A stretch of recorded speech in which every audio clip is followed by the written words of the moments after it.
simplement de la biscotte dans un appartement vide, c'est un côté rassurant.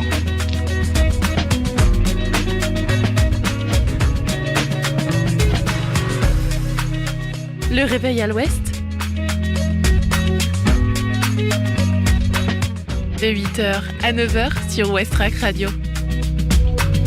Je voudrais une omelette jambon fromage et une omelette frite normale. Je suis navrée, nous ne servons plus le petit déjeuner, nous sommes passés à la formule déjeuner. Je voudrais un petit déjeuner.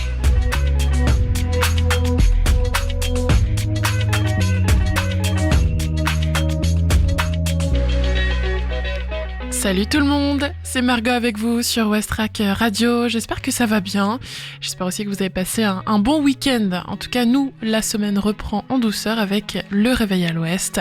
On va être ensemble jusqu'à 9h. Au programme, il y aura d'abord la météo, on fera aussi l'infotrafic, vous retrouverez aussi Isabelle pour sa revue de presse. Puis dans un deuxième temps, il y aura la chronique sport local, on va parler du match d'hier qui s'est déroulé au Stade Océane en football. Mais il y aura aussi l'agenda sortie de ce soir et la découverte musicale Ferrarock, le groupe Dirty Rodeo. Une belle heure nous attend donc et on commence sans plus tarder avec les infos locales. 8h. Les infos locales sur Westrack Radio.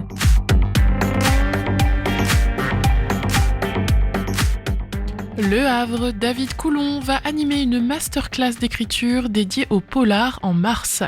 La petite librairie du Havre accueille David Coulon pour une masterclass d'écriture dédiée au polar. 3 ateliers pour découvrir les secrets du roman noir et développer vos intrigues. Après le succès remporté par les ateliers menés par la romancière havraise Bérénice Pichat, la petite librairie du Havre propose une nouvelle masterclass d'écriture, animée cette fois par l'auteur de polar David Coulon. Avec 3 rendez-vous pour explorer les ressorts du roman noir et du policier et travailler les éléments essentiels d'un récit efficace. Comment parvenir à installer une atmosphère particulière dans ses écrits, comment créer un ou plusieurs personnages au service de l'intrigue tout en conservant une psychologie réaliste, c'est autour de ces questions que s'articuleront les ateliers proposés.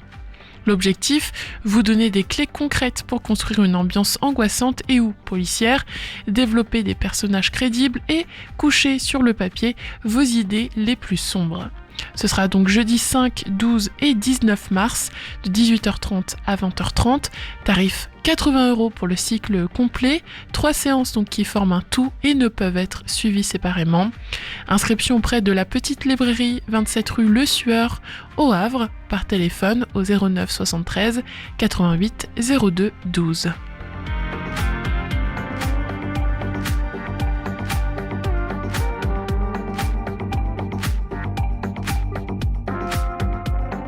Fécamp, Loïc Jonqueur, chasseur d'images, expose ses plus belles photographies à la grand voile. Autodidacte passionné, le Fécampois Loïc Jonqueur s'est révélé à la photographie, porté par l'héritage de son père et animé par le plaisir de partager ses images. Il expose 53 clichés à la grand voile à Fécamp jusqu'au 25 février. Le photographe capte la nature depuis 15 ans, joue avec les paysages grandioses de la côte d'Albâtre, ses falaises immenses et sa mer infinie. Son talent, fruit d'une riche expérience, est indéniable, pourtant son discours reste toujours aussi modeste à propos de son travail. Ce qui compte pour lui, c'est de le partager.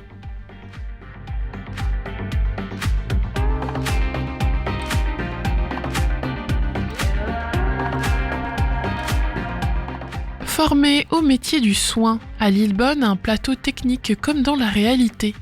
Clips Formation a inauguré un nouveau plateau technique de 320 m² dans l'immeuble Futura. Objectif, former en conditions réelles au métier de l'aide à la personne et de la petite enfance, des secteurs en demande. Ajuster un lit médicalisé, accompagner une personne âgée dans sa toilette, préparer un repas adapté. À Lillebonne, les stagiaires de Clips Formation apprennent désormais leur futur métier en conditions réelles. Sur 320 m², un véritable environnement professionnel a été reconstitué. Chambre d'EHPAD avec lit médicalisé, salle de bain adaptée, cuisine équipée. L'objectif est clair, confronter les stagiaires aux gestes, aux postures et au matériel qu'ils utiliseront demain, à domicile ou en structure. Le projet représente un investissement de 280 000 €. Le local acquis fin 2024 a été entièrement rénové, notamment grâce à des financements européens.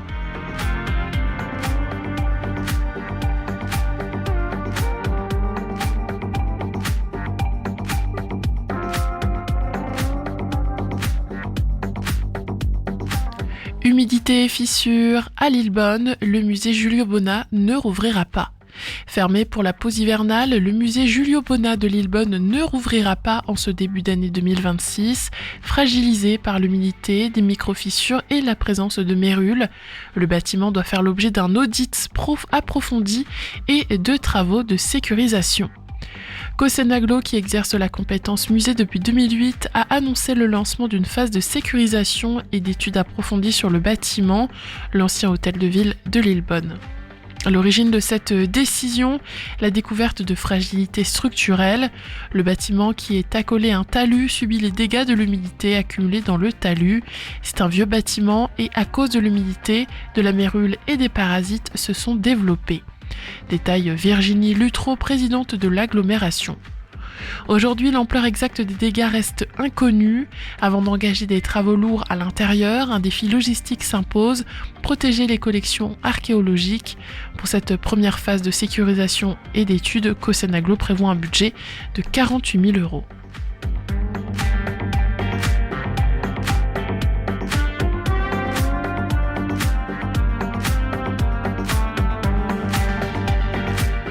Centrale de Palluel, nouvelle édition du Forum de l'emploi des métiers techniques. Les samedis 7 mars, à partir de 10h, EDF organise le Forum de l'emploi des métiers techniques à la centrale nucléaire de Palluel, un événement dédié à l'emploi qui accueille chaque année plus de 400 personnes. Cet événement s'inscrit dans une dynamique de recrutement durable en lien avec les besoins industriels du site, notamment dans le cadre d'opérations majeures de maintenance et de modernisation nécessitant le renforcement des équipes techniques. Depuis début janvier 2026, la centrale nucléaire est entrée en phase de grand carénage en vue de prolonger la durée de vie du site au-delà de ses 40 ans d'existence. Les opérations ont commencé sur la première tranche et les 3 autres réacteurs vont subir le même processus au cours des prochaines années. Info pratique, ce sera samedi 7 mars de 10h à midi et de 13h à 17h. Bâtiment nord de formation UFPI via l'accès principal de la centrale. Vous pouvez suivre le parking nord. Entrée gratuite sur inscription obligatoire à palluel-recrutement@edf.fr. 8h08 désormais sur Westrack Radio. On fait la météo.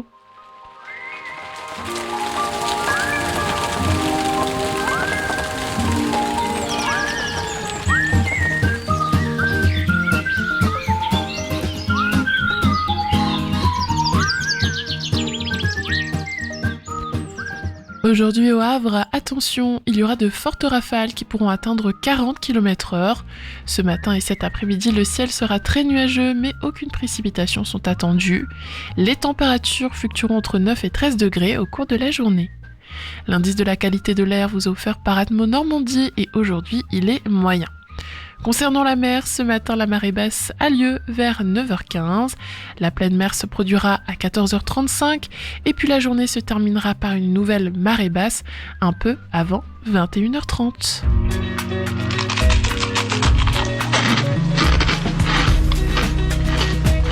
Je trouve que le craquement de la biscotte dans un appartement vide, c'est un côté rassurant.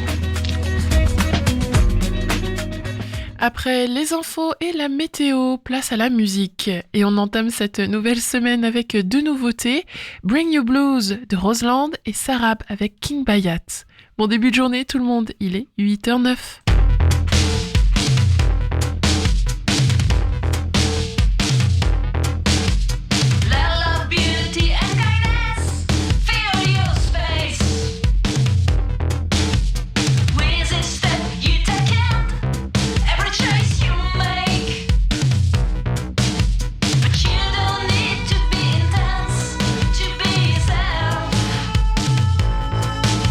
But you don't need to be intense.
8h16 sur Westrack, on vient d'entendre Sarab.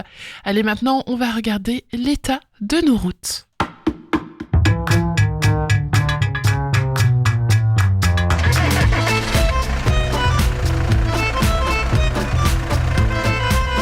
Alors à Civita, ça bouchonne aussi? Ah, j'en sais rien. Ce matin, j'ai parlé à mon père qui est à Caserta. Il paraît que là-bas, ça roulait pas vite, mais que c'était fluide.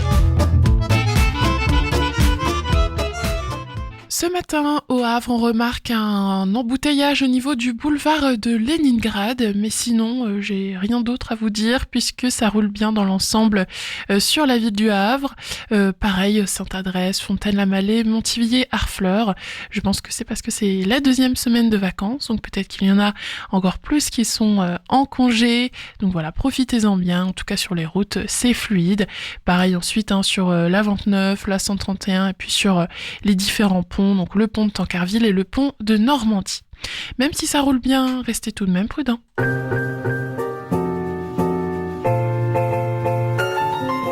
8h17 sur Westrack Radio, le haut-parleur des Havrais et des Havraises. Retrouvez désormais Isabelle dans la revue de presse. Bonjour.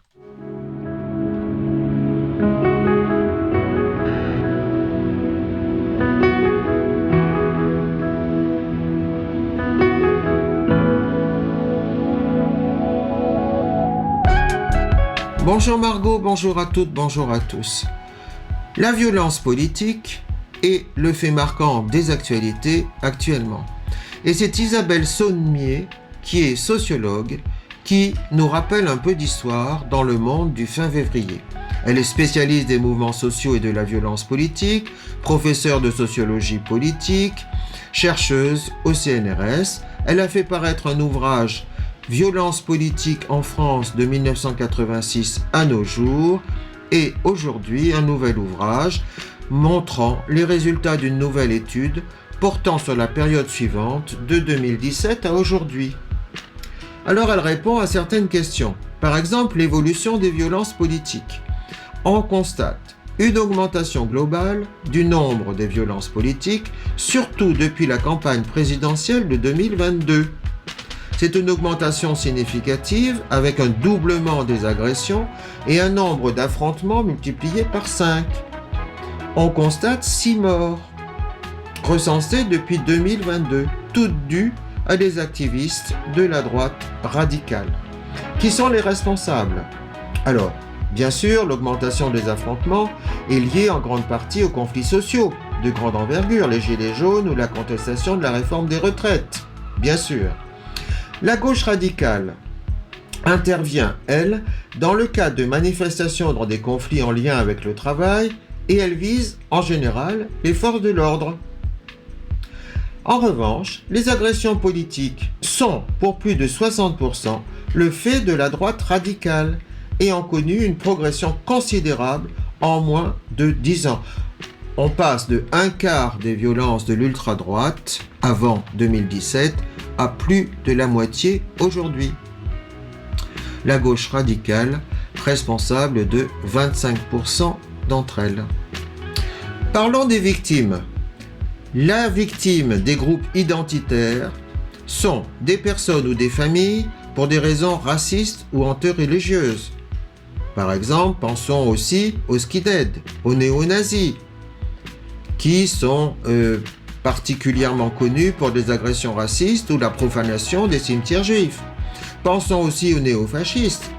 Leur violence relève plutôt de l'affrontement avec des groupes antifascistes. N'oublions pas la culture hooligan qui fait du terrain de sport le lieu par excellence des affrontements, notamment à Lyon. Peut-on établir une carte géographique des violences? Évidemment Lyon. Lyon, c'est l'épicentre historique des violences entre groupes politiques du fait d'une présence de la droite radicale depuis la fin du 19e siècle, mais on le constate évidemment dans d'autres villes, jusqu'à aujourd'hui où on s'aperçoit d'une présence beaucoup plus diffuse de groupes d'activistes d'extrême droite sur l'ensemble du territoire. Alors comment s'explique cette augmentation des faits de violence? Les causes sont multiples. Par exemple, la polarisation croissante de la vie politique de notre pays, l'éclatement du système partisan et la brutalisation des discours, bien sûr, que ce soit dans les mystiques, dans la rue, ou bien sûr dans les meetings et événements politiques. À ce sujet, constatons, dit la sociologue, que l'arrivée d'Éric Zemmour sur la scène politique s'est accompagnée d'une aggravation des violences. Quand il a fondé son parti Reconquête, il a attiré des militants catholiques traditionnalistes proches de l'Action française et de Civistas, et on se souvient, hélas, du passage à tabac en 2022 de militants de SOS Racisme par des membres des Zouaves de Paris, un groupe d'ultra-droite identitaire, lors d'un meeting de Zemmour à Villepinte. Et on constate effectivement un déchaînement de la brutalité. Alors que nous dit l'histoire? Plusieurs phases. La première phase, c'est l'entre-deux-guerres, du fait de la virulence des ligues d'extrême droite. Effectivement, en 1936, on a voulu dissoudre en particulier les Camelots du Roi, service d'ordre du mouvement d'extrême droite Action française, parce qu'ils avaient tenté d'assiéger l'Assemblée nationale le 6 février 1934. Et l'arrivée des antifranquistes, fuyant l'Espagne en 1936, a contribué au développement de l'antifascisme. Le deuxième temps historique, c'est à partir de la guerre d'Algérie et jusqu'au début des années 70, entre la Ligue communiste et le groupe d'extrême droite Occident, devenu ensuite Ordre Nouveau. Des bagarres régulières. Par exemple, le 21 juin 1973, les organisations ont été dissoutes après un affrontement du meeting de la Mutualité. Troisième facteur, l'apparition du Front National et ses succès électoraux grandissants. De nouveaux affrontements se produisent entre l'extrême droite et des groupes antifascistes. Et la quatrième période, c'est dans les années 2010, avec l'éclatement de groupes structurés au profit de groupes informels au sein de la droite radicale comme du côté de l'ultra-gauche. Enfin, la dissolution. La dissolution, le nombre de dissolutions a beaucoup augmenté depuis 2022, mais hélas, il s'agit surtout de mesures d'ordre symbolique, par exemple, comme ça a été le cas après la mort du militant antifasciste Clément Méric, dont on se souvient, le 5 juin 2013. Le gouvernement de l'époque avait ordonné la dissolution des jeunesses nationalistes révolutionnaires et de Troisième Voie, deux groupes néofascistes impliqués dans la RIX, mais évidemment, ces groupuscules se regroupent sous d'autres noms. En fait, cet effet de dissolution est plutôt négatif. Parlons de la Jeune Garde. C'est une organisation antifasciste qui est mise actuellement en cause.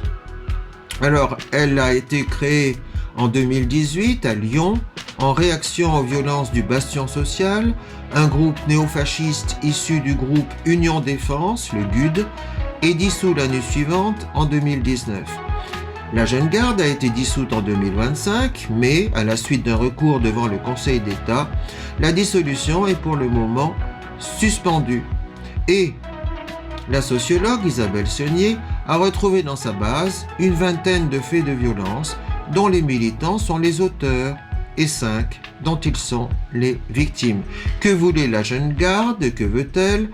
Elle voulait populariser le combat antifasciste et elle voulait aussi être mettre en œuvre des moyens d'autodéfense contre les agressions de l'ultra-droite à Lyon. Voilà de quoi réfléchir et écouter peut-être les actualités autrement. Au revoir. Merci Margot.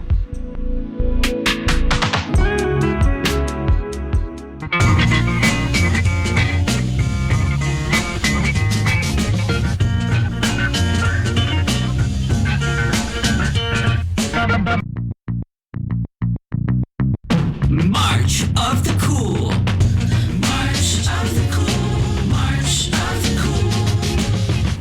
March of the Cool. March of the Cool. A march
a shade on me, and it's got a shade on you, my friend.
C'était Dopamoon avec le titre Mash Up the Place, 8h35 sur West Track Radio. Dans la prochaine demi-heure, vous allez retrouver un nouveau point actu local, la météo, la découverte musicale Ferrarock, et tout de suite, c'est la chronique Sport local. Retrouvez chaque jour votre chronique dans le Réveil à l'Ouest, avec du sport, de l'écologie, du bien-être, de la gourmandise, des astuces et surtout, plein de bonne humeur. Et aujourd'hui, dans cette chronique sport local du lundi, on va parler de Ligue 1 de football et du match du HAC contre Nantes hier, même si c'est le genre de match qu'on préfère vite ranger au fond d'un tiroir. En déplacement chez le FC Nantes, le Havrassé est passé complètement à côté de son sujet, s'inclinant 2-0 ce dimanche 22 février. Une défaite frustrante tant elle fait manquer au Havrais une belle occasion de prendre de l'air dans sa lutte pour le maintien. La rencontre démarre mal, très mal même. Dès les premières minutes, les Nantais ouvrent le score sur une action confuse. Pedro Chirivella, le penant, lance Fabien Santos. Côté droit, le centre arrive, est dévié et surprend Moridio, légèrement avancé. Moridio, donc le goal du hack. Un but contre son camp, un peu gag, mais qui met le hack sur de mauvais rails. Le Havre tente pourtant de réagir. Sur un coup franc bien frappé par Sofiane Bouffal, le gardien nantais Anthony Lopez se rate. Issa Doucouré puis Soumaré sont tout près d'égaliser, mais la défense nantaise emmenée par Chidozi Awaziem tient bon. La chance n'est clairement pas havraise. Juste avant la pause, le tournant du match arrive. Dans sa surface, le gars Gourna Douat commet une faute sur Youssef Al-Arabi. Pénalty transformé sans trembler par Ignatius Ganago. À 2-0, la mission devient alors très compliquée.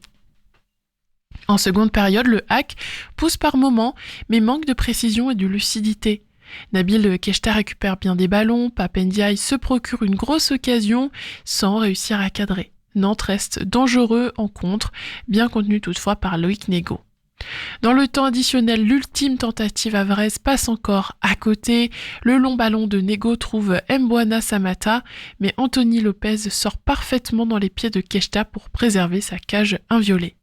Score final 2-0 pour Nantes, un match sans pour les Ciels et Marines qui devront vite se remobiliser pour rebondir lors de la prochaine journée. Le maintien se jouera aussi sur la capacité à oublier ce genre d'après-midi. Dans quelques minutes, on va faire le flash des actus locales. Mais juste avant, on va tendre l'oreille pour Boutique Teenage Dream de Young Tarzan. Il est 8h38. Belle matinée à l'écoute de Westrack.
Les infos locales sur Westrack.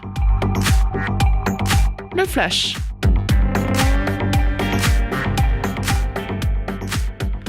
Le Havre, David Coulon va animer une masterclass d'écriture dédiée au polar en mars. La petite librairie du Havre accueille David Coulon pour une masterclass d'écriture dédiée au polar. 3 ateliers pour découvrir les secrets du roman noir et développer vos intrigues.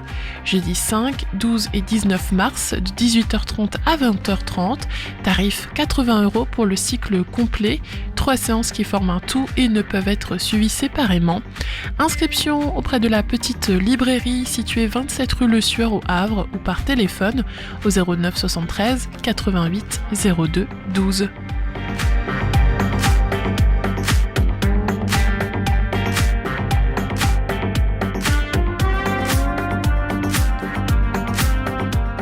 Fécamp, Loïc Jonqueur, chasseur d'images, expose ses plus belles photographies à la grand voile. Autodidacte passionné, le Fécampois Loïc Jonqueur s'est révélé à la photographie, porté par l'héritage de son père et animé par le plaisir de partager ses images. Il expose 53 clichés à la grand voile à Fécamp jusqu'au 25 février.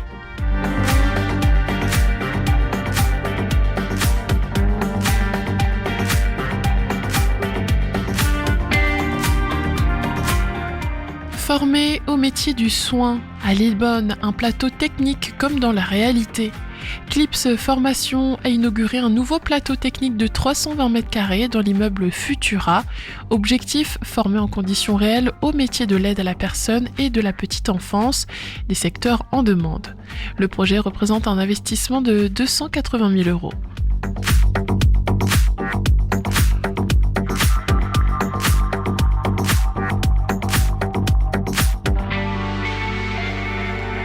Humidité et fissures à Lillebonne, le musée Julio Bonnat ne rouvrira pas. Fermé pour la pause hivernale, le musée Julio Bonnat de Lillebonne ne rouvrira pas en ce début d'année 2026. Fragilisé par l'humidité des micro-fissures et la présence de mérules, le bâtiment doit faire l'objet d'un audit approfondi et de travaux de sécurisation.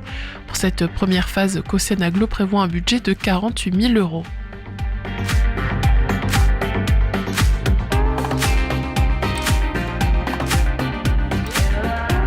Centrale de Palluel, nouvelle édition du Forum de l'emploi des métiers techniques. Le samedi 7 mars à partir de 10h, EDF organise le Forum de l'emploi des métiers techniques à la centrale nucléaire de Palluel, un événement dédié à l'emploi qui accueille chaque année plus de 400 personnes. Entrée gratuite sur inscription obligatoire à palluel-recrutement@edf.fr. 8h46 désormais sur votre radio locale, on fait désormais un point météo.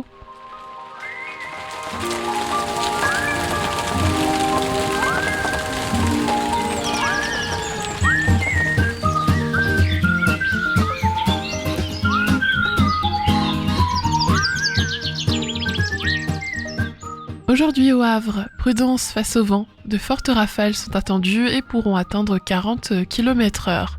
Du matin jusqu'à cet après-midi, le ciel restera très nuageux, mais il n'y aura pas de précipitations. Les températures évolueront entre 9 et 13 degrés au fil de la journée. L'indice de la qualité de l'air vous est proposé par Atmo Normandie et il est moyen aujourd'hui. Côté mer, enfin, la marée basse est intervenue ce matin, va intervenir ce matin vers 9h15. La pleine mer est attendue à 14h35 avant une nouvelle marée basse prévue un peu avant 21h30. C'est le réveil à l'ouest. Je voudrais un petit déjeuner. Vous n'en aurez pas, on n'en sert plus. Oui, vous venez de le dire. 8h47 sur Westrack, merci de votre fidélité. On écoute sans plus attendre Love de Chester Remington et après on fera l'agenda sortie.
Concerts, humour, ciné, culture, théâtre.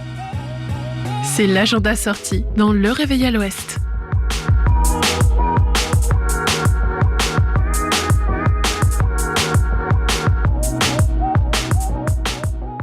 Cet après-midi, foncez au Hangar 0 pour voir l'exposition d'André Boggio Pasqua. Plongé dans l'univers d'un artiste qui a fait du Havre et de la matière son terrain d'expression privilégié. De l'horizon d'Étretat aux presses de la gravure, né face aux falaises, André a grandi en observant les maîtres peindre sur le Perret.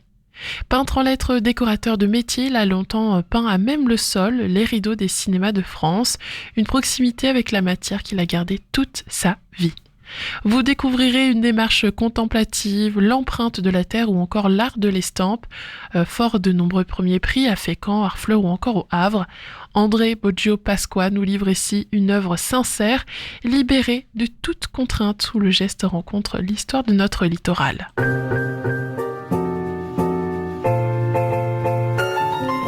8h52. Avant de se dire au revoir, on écoute Smiling and Starving, un titre de Dirty Rodeo, la découverte musicale Ferrarock de la semaine. Westrack et la Fédération des radios associatives Musiques Actuelles, la Ferrarock, vous partagent la découverte musicale du jour.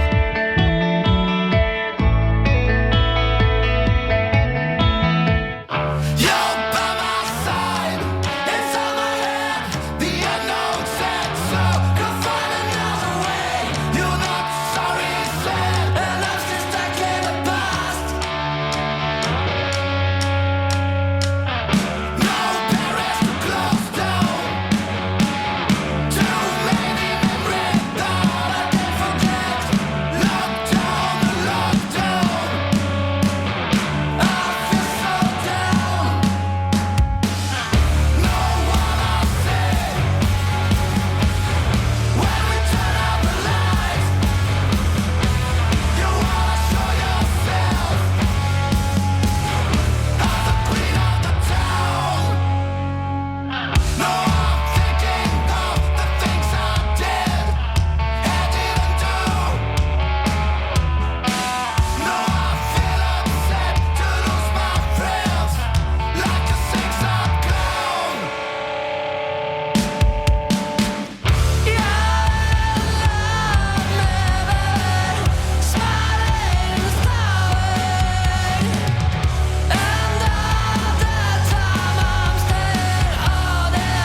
8h57, et voilà, il est l'heure pour moi de clôturer cette matinale. Je ne vous dis pas au revoir tout de suite car je continue de vous accompagner en musique encore cet après-midi de 14h à 17h. Le journal des informations nationales et internationales arrivera à 10h puis à midi. Et tout de suite, on écoute Bear Hill de Raekwon et ensuite Léo prendra le relais pendant 3 heures. Belle matinée à tous grâce à Westrack Radio.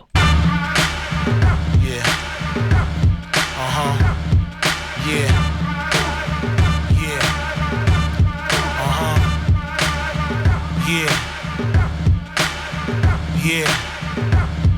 What the fuck is going on, man? Yeah. Let's go, man. Drop it in the 7, caught him at the light years heaven. 90 carat face, that's my brethren. Chef criminals have to eat felons. Cheap pale, every nigga can't flex with me. Jaws filled the Star Hill, the dope from Park Hill, where fiends walk walls and cartwheels. Yeah, I'm not your average type rapper. Check my batting average, cat, I'm a snapper. Hanging at the MGM, yeah, they dap 'em. 100 Rangers pulling, what up, trap fucking. Real hoes know the real hoes. Between me and you, keep it chill, I'm gorilla, these are steel toes. Pouring coke on the record, keep the grill froze. Cooling up in Beckett, keep the grill closed. We got food in here, make a meal, woes it. Then get shot up when the thing blows. At the top of the Bear Hill, we on it. Getting bricks from Hitsville, yeah, we on it. Getting rich while y'all mad as shit. We stay fresh and crisp for more money, boy, we on it, we on it. At the top of the Bear Hill, we on it. Getting bricks from Hitsville, yeah, we on it. Getting rich while y'all mad as shit. We stay fresh and crisp for more money, boy, we on it, we on it. Stay in a bow tie, hard bottoms and go fast. A low rider, beautiful blonde hair, a dough wilder. Heard he's striking up oil, adore the coal miner. Out in Dubai, fly, my nigga low line me up. Hash story, you blessed, hit the stove partner. Everything that I own, I was his own locking up. Yup, them Killer Hill boys grown popping up. From the staircase, then blown up. Grown whopping up in the big park. Yelling songs, lock it up. Shooting dice in the lobby cube. Crime stopping up. Catch me out with a dime, you know I'm known to knock it up. In the hallway all day. Tall top with us at the top of the Bear Hill, we on it. Getting bricks from Hitsville, yeah, we on it. Getting rich while y'all mad as shit. We stay fresh and crisp for more money, boy, we on it, we on it. At the top of the Bear Hill, we on it. Getting bricks from Hitsville, yeah, we on it. Getting rich while y'all mad as shit. We stay fresh and crisp for more money, boy, we on it, we on it.